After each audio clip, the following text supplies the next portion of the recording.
Look, be honest, do you gamble? Cause I don't gamble, and if it ain't me, then statistically it's you. If it's not you or me, then it's gotta be some other two. Gambling is now an activity that 49% of Americans partake in, which is basically half the population. What's even crazier is that the majority of that statistic is made up of millennials and Gen Z, with 2 out of 3 millennials or 2 out of 3 Gen Zers being gamblers. Like, I know we complain a lot about being broke, and this economy does indeed suck. I got plenty of videos talking about that, but I ain't gonna lie. Some of these people might be doing it to themselves.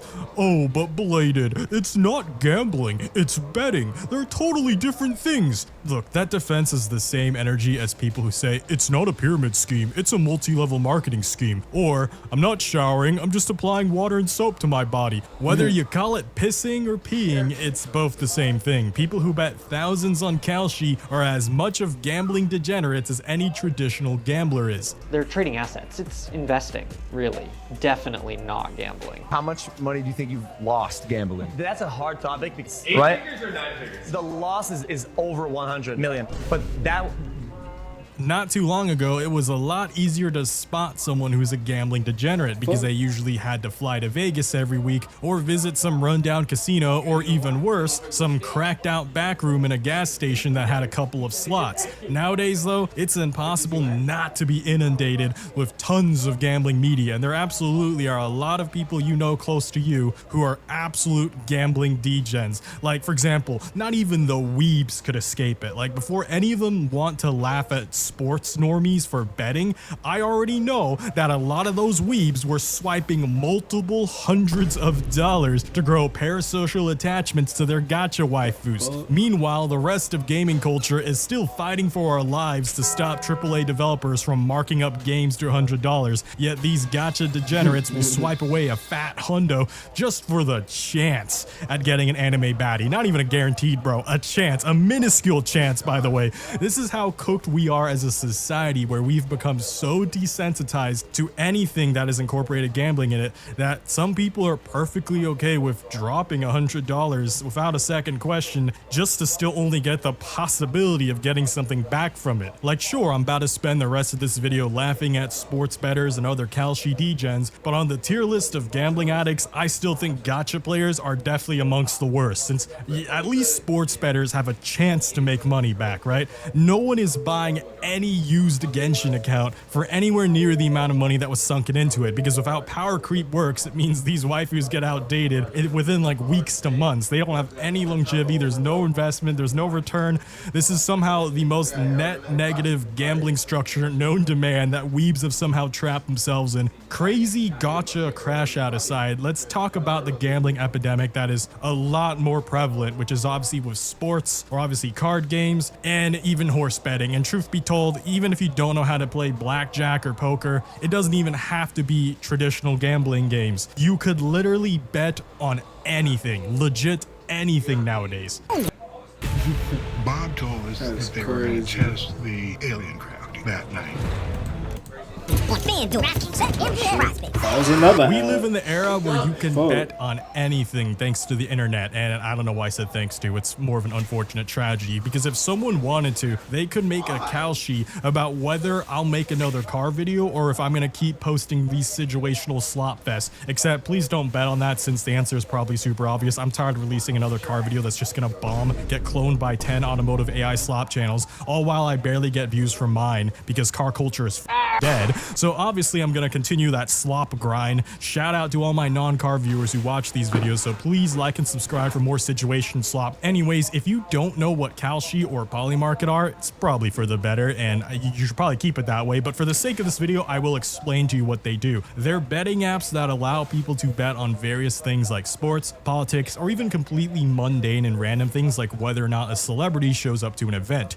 The long-term vision is to financialize everything and create a tradable asset out of any difference in opinion. The CEO himself even dreams of a world where people will literally bet and monetize everything. You can't just enjoy things in life for the way they are, you know, living in the moment, that's cringe. You can bet on multiple things in a row that surround a single event. Like, gone are the simple days of a coin flip where it's just a somewhat even 50-50. You would think with half the people in the United States betting now, that maybe they would at least still be doing gambling that has like half odds, right? Because statistically that makes sense. Well, if half the people are taking part of it, maybe I'm just on my crack pipe here, but like... They want you to believe that you can make money on these investments. Never mind the fact that 70% of people lose money, and most of the profit is taken in by an insanely small number of traders, 0.04%. I know this is not ad. Bro, these people would be better off just buying a lottery ticket at that point if they want that low of odds of winning, because I always thought gambling at least had like some likelihood of winning. And this, I'm gonna throw the gotcha nerds under the bus again just because I can, because I still don't know how they're okay with playing games that have like 0.6 or 1.6, meaning that like getting the thing that they're seeing that they're like pulling for and spending hundreds for is literally less than 1%, and that's crazy to me. Like, if you know gotcha is a degenerate activity but enjoy it anyway, or better yet, if you're just playing it for free, because remember, you can play these games for free and still enjoy it, and if you're patient, you could even still get these characters for free if you plan it out. It's fine, all right? It's fine to play these games. I'm not your mom. I can't shame you. I can't stop you, all right? However, I actually see this cope on Twitter way more than I should, which is when they call us brokies for not being able to afford to play gotchas.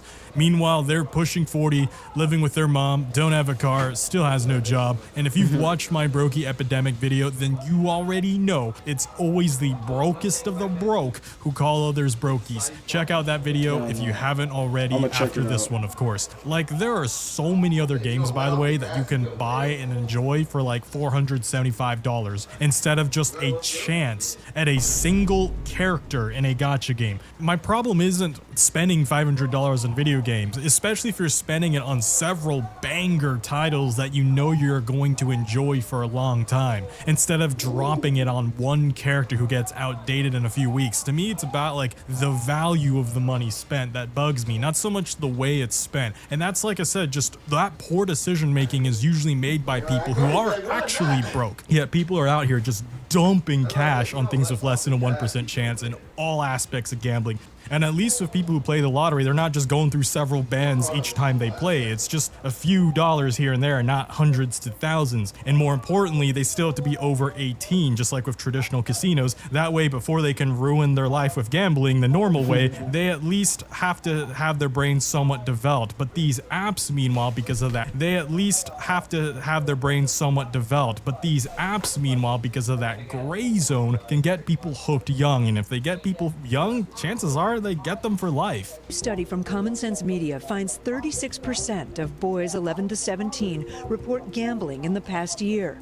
As I mentioned at the start, Gen Z and millennials are far more likely to participate in betting or gambling than most other generations, and I absolutely think social media played into this. Call it what you will, but event-based future contracts or these prediction markets, it's still gambling. It's just been rebranded gambling, and this rebrand seems to have worked, since because they exist in this like gray area and also this new internet era where a lot of these applications and websites aren't as easy to regulate as like a physical casino or a lottery ticket distributor, they can get away with selling things to kids even, or having their services be usable by teenagers. Like some states like Nevada, New Jersey, and Maryland are trying to contest Kalshi's operations, and Massachusetts actually court-ordered a 30-day compliance period throughout this month of February. But let's be real, a lot of bettors can probably get around that with a VPN of some kind, because like I said, the government moves way too slowly. They don't even know.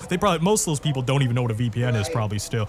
Now, regarding these online gambling sites and apps, the way they advertise to children is a huge gray area, and it genuinely needs to be regulated. Like, the most common method they use is this rage bait method that often involves them giving millions to influencers or celebrities. Look, I'll explain. So if you've ever seen those ads about online games or really crappy gaming apps where it's like a person who's playing so obnoxiously bad that you look at their gameplay and you go, I'm gonna download the app because I can do better than this clown. I can do better than that. And boom, you accidentally got tricked into actually getting the product. And it turns out this is not just a crappy mobile game strategy that are trying to rage bait people into buying their garbage. It's also a strategy that's used by gambling websites and a lot of these other betting apps when they realize they can do these similar style of ads. And a lot of people don't realize that a lot of these betting apps will purposely pay influencers, sometimes even millions, to poorly place bets against super obvious outcomes. That way the viewers watching will be like, dude, I'm not that dumb. Oh my God, I'm gonna download this app. I'm gonna show this streamer how it's really done. He's such a clown. I can't believe he's betting on the thing that's so obviously going to lose. Like, come on, the outcome is so obvious. I'm gonna bet for the winner, and boom, the streamer does indeed lose a lot of money, and the viewers, meanwhile, get their first win,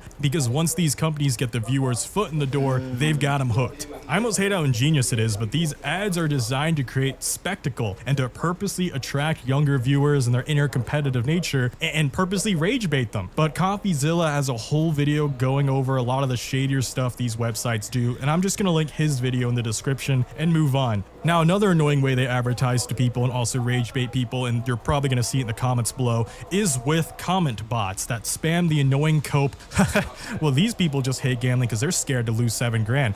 But that's such chump change. You're a winner, because people who aren't scared to gamble, they're obviously millionaires. Now, download this app today. When they say like you're scared to gamble, you're scared to just throw a few thousand, that's just chump change. It's almost like pressing buttons and pushing on people's ego, like, yeah, only losers try out gambling with a few dollars at a time. If you start it, go big. Because like, believe it or not, I don't think you're a despicable human being if you've like downloaded one of these apps. And I'm sure there's some of you watching this like, hey Bladed, I'm a high schooler, I'm a college student, I've used Kalshi a few times and I put like a few bucks in. You're not a gambling addict, bro. This video is not about you. You're okay, all right? You're good, all right? But regarding the people who have terminal gambling brain, they react to this stuff going like, oh, but if I have millions, I'm not gonna be a wussy. I'm not gonna be scared to throw around some big old money back into gambling. I'm not playing with chump change. If I had millions from gambling, or if I had millions in general, I would just keep putting more millions into gambling and make even more profit, because that's totally how it works, right? Cool. And to those people, I gotta say, that's why they're gonna be broke. If they do somehow earn $1 million, it sure as hell is not staying. Because the issue I have with gambling isn't that I doubt that these people won't make money, even at points a tons of money. It's that I doubt they'll actually keep the money, because as long as they have the gambling addiction, it's easy come, easy go. A financially literate person or someone with higher than room temperature IQ, if they were given a couple of million, instead of just throwing it back into gambling and potentially losing it all, they could just literally put it in a really boring high yield savings account, and they will earn a higher yearly salary than most Americans make off of just the interest alone. Let that sink in. So you literally would get a paycheck, a really healthy paycheck, for doing nothing by just letting your money park there. Even if you are some super secret millionaire gambler who's watching this video and you're laughing at me going, look at this loser, bro, I bet he's just jealous. All I have to say is like, dude, I'm genuinely not jealous that you're richer than me. In fact, I'm rooting for you because I got some friendly advice. I want to see you keep your wealth. Quit, bro. Quit while you're ahead. You're one of the few that beat the system. Don't let them keep you in that hamster wheel. Don't let that system keep playing you until you finally do fall victim to it. Because the reality is, it's not a matter of if you lose, but when you lose. There's a reason why the saying, quit while you're ahead, even exists. There's a reason why some of the best gamblers, poker players, lottery winners, when they realize how good and how lucky they had it, they're like, all right, I'm done. We're good. We're chill. Hey, I made it. Hey, I'm gonna keep it, you know? If you are watching this video and you're up in any way, especially in a substantial way, like a few $100,000, I would not sit around and wait for a loss, genuinely. Because if you just throw 100,000 another bet thinking you'll double it, but instead the opposite happens, you completely lose all of it. You just went from having a really respectable net worth to literally back to zero. Like I said, if you've got a decent amount of money, I would just park it in a high yield savings account or throw in an index fund and just leave it there, you know, just quit while you're ahead. And I think that's the difference between peak brokey behavior and actual wealthy mindset behavior. Because like in my brokey epidemic, one of the clips I showed at the start talked about how like being a brokey is more of a mindset. You could legitimately be broke, like have $0, but I won't call you a brokey. But if you're hopeful for the future, you've got some value you want to bring to society, you want to work hard, you want to maybe invent something cool, pursue your passion, pursue your dream, I won't call you a brokey, because like even though their net worth is literally zero, they don't have the mindset of being a broke person. What really upsets me is like some of these gamblers I would call a brokey, because even if they have more money than me, let's say like a couple million, I think it's still wasted on them if they literally can lose it tomorrow, right? Because not even the stock market is that volatile. And that's the difference between someone who is imminently about to be broke. This person, because they're still involved in high risk situations where they can literally lose all their money the next day, doesn't matter if they're rich today, because they really are poor tomorrow and then get some money back only to lose it all, and they just keep repeating the cycle where they can't hold on to their wealth. That person will always be more of a brokey, despite the fact that their net worth on some days might be higher than someone else who is quote unquote broke. I'm not your mom, and I'm not a lawmaker. If you want to play with these apps, I generally can't stop you. And if you do it to screw around with just a few bucks here and there, I generally won't hate you. I know the difference between an addiction, like an actual addiction, versus just screwing around. But what I can do is try to educate people on the fact that anything, if done enough, especially when you're young, especially for the younger viewers, if you're a teenager and your brain isn't fully developed, you can get hooked on it. Not just drugs, can be gambling too. There legitimately are people door dashing and doing a bunch of odd jobs just to pay off their teenage gambling debt. And that's a tragic waste of their 20s. Like, in my opinion, I still think 20s are some of the best years of your adult life. But like, I still respect these people for trying to pay off their debts, you know. Shout out to them for actually understanding that they had a problem and confronting it, because like, they might get it together in their late 20s or early 30s, which, by the way, still plenty of their life ahead of them by then. Like I hate to say it, there are winners and there are losers in life, and we cannot all statistically be winners at life. And since it seems a lot of gentle parents have let down most of their Gen Z children, I'll be the bitter uncle to tell them there are losers in life, and if you're not careful, you can become one of those losers. Like I said, you may not see them as a teenager because they're all on Tutorial Island, you're all at the spawn point still, but as soon as you go through your early adulthood in your 20s, you'll know who's behind, you'll know who's ahead, you'll know who's right on par, you'll know who's meandering around, and you absolutely will know who is completely in dead last. Trust me, the losers reek. Anyways, that's it for this video. Like this video and share it to your degenerate W fucking video, no cap, never gamble, y'all.